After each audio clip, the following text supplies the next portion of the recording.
حضرت عائشہ صدیقہ رضی اللہ تعالی عنہا سے روایت ہے کہ رسول اللہ صلی اللہ علیہ وسلم نے فرمایا کہ بیت اللہ کے گرد پھرنا اور صفا مروہ کے درمیان پھیرے کرنا اور کنکریوں کا مارنا یہ سب اللہ تعالیٰ کی یاد کے قائم کرنے کے لیے مقرر کیا گیا ہے۔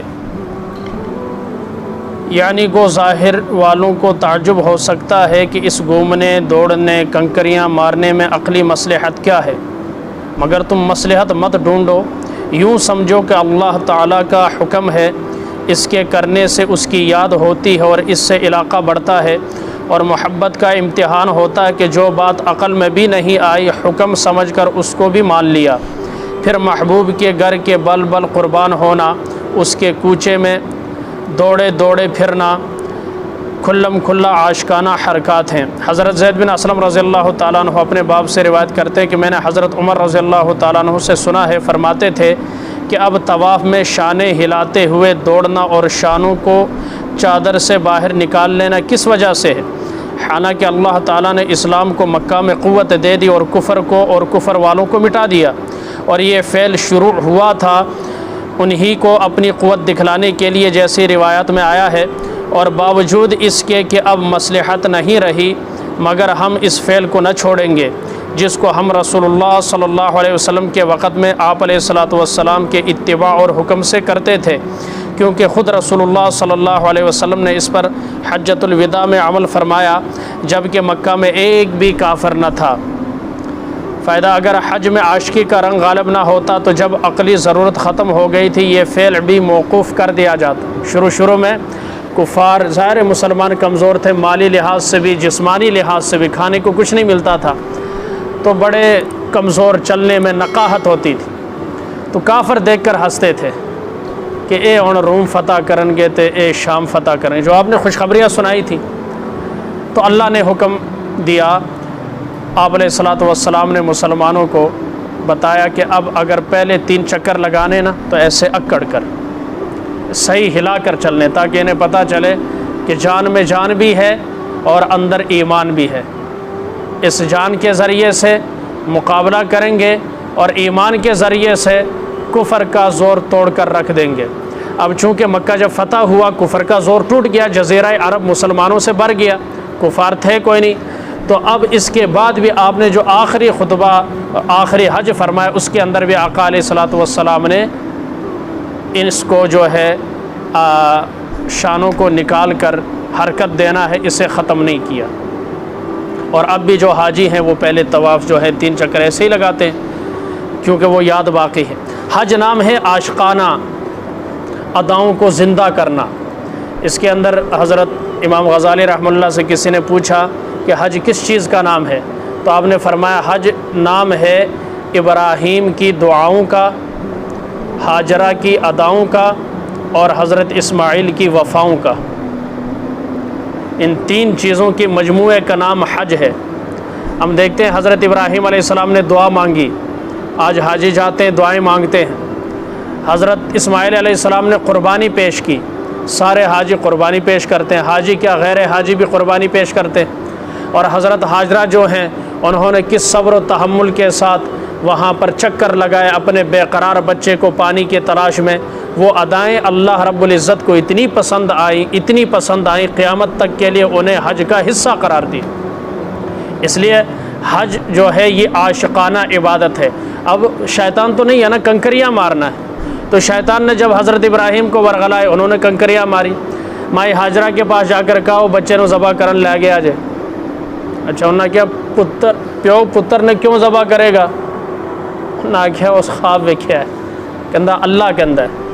اچھا وہ سمجھ گئے ہو تو شیطان کنکریاں پکڑی مارنے لگے۔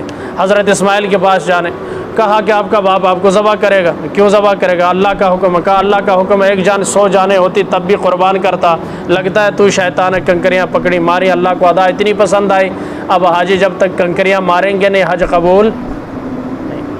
یہ ساری عاشقانہ ادائیں اللہ ہم سب کو نصیب فرمائے۔ حضرت عباس بن ربیعہ رضی اللہ تعالیٰ عنہ سے روایت ہے کہ حضرت عمر رضی اللہ تعالیٰ عنہ حجر اسود کی طرف آئے اور اس کو بوسہ دیا اور فرمایا میں جانتا ہوں تو پتھر ہے۔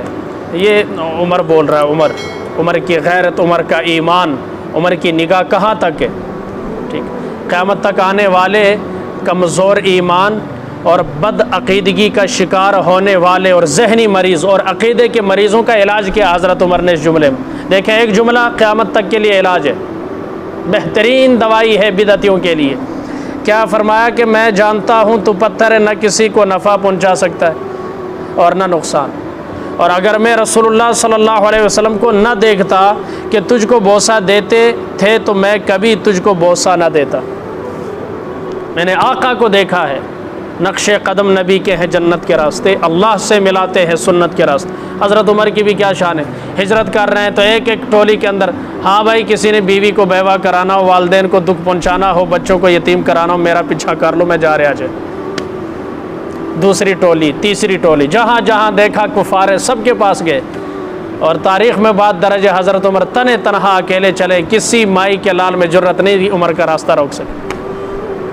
پھر حجر اسود کو بوسا، وہ بیت رضوان والا جو درخت جہاں 1400 صحابہ نے بیعت کی نبی کے ہاتھ پر، تو بعد میں لوگ آتے اچھا اس درخت کے نیچے ہوا تو وہ سارے جمع ہو جاتے، حضرت عمر نے اس کو کٹوا دیا، کہا آج یہ لوگ جمع ہو رہے ہیں کل سجدے کریں گے، اس کو کیا کر دیا؟ ختم۔ اسلام کے اندر چیزوں کی اشیاء کی پوجا نہیں ہے، رب الاشیاء کی پوجا ہے۔ پتھر کیا نفع نقصان دے سکتا؟ پتھر تو خود اللہ کے خوف سے ڈرتا ہے، قرآن کہتا ہے اللہ کے خوف سے پتھر ڈرتا ہے۔ جو پتھر اللہ کے خوف سے ڈرتا وہ پتھر تمہیں کیا دے گا؟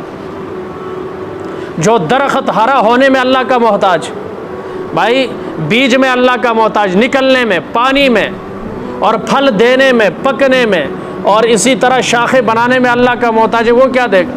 جو گائے بچہ دینے میں محتاج، دودھ دینے میں، جب تک چارہ نہ ڈالو، کسی گانو پٹھے نہ پاؤ تو دودھ چو، ہاں مجنو پٹھے نہ پاؤ دودھ لبے گا۔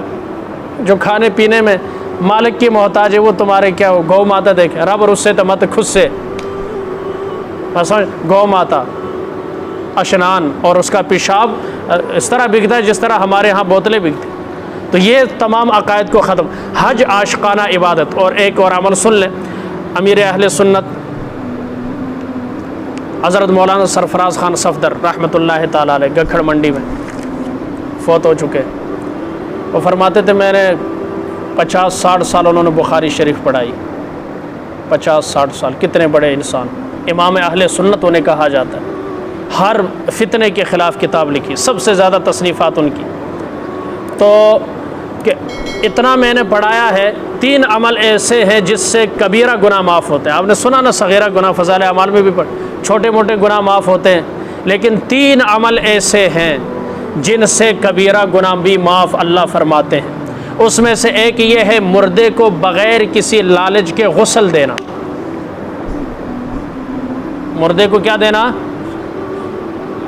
غسل دینا بغیر کسی لالچ کے، اللہ کی رضا کی خاطر۔ کیوں؟ مردے کو غسل دیتے وقت انسان کو خود احساس ہوتا ہے کل میں بھی پھٹے تلمیاں پہنا، مینوں بھی کسے غسل دینا، سارے گناہ کیا ہو جاتے، ساری توبہ ہو جاتا بندہ، اور پھر بہت سارے جب غسل دینے والا بہت سارے راز بھی کھلتے ہیں تو وہ پھر جب تنہائی میں جائے گا سوچے گا کہ نہیں، اس وجہ سے۔ اور دوسرا، حج کرنے سے اللہ کبیرہ گناہ بھی معاف فرماتے، کیونکہ آقا علیہ السلام نے فرمایا جس کا حج قبول ہو گیا وہ حج کرنے کے بعد ایسا پاک ہو جاتا ہے جیسے ماں کے پیٹ سے آج دنیا میں آیا۔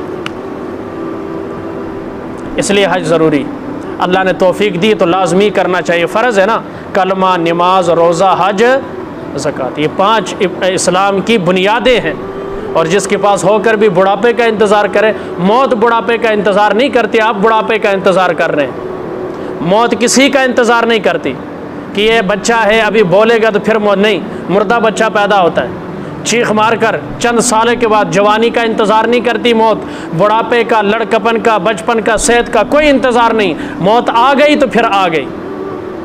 لہٰذا جب موت کسی کا انتظار نہیں کرتی، ہمیں بھی فرض کو ادا کرنے میں انتظار نہیں کرنا چاہیے۔ اللہ ہمیں اپنے گھر کی زیارت نصیب فرمائے، اور جنہیں اللہ نے توفیق دی ہے، بلکہ ہر ایک کو اس کی شان کریمی کے آگے کیا ہے، تیرے کرم سے کریم کون سی شے ملی نہیں، جولی ہی میری تنگ ہے، تیرے یہاں کمی نہیں، جب چاہے بلا سکتا اللہ ہمیں بار بار حرمین شریفین کی زیارت نصیب فرمائے۔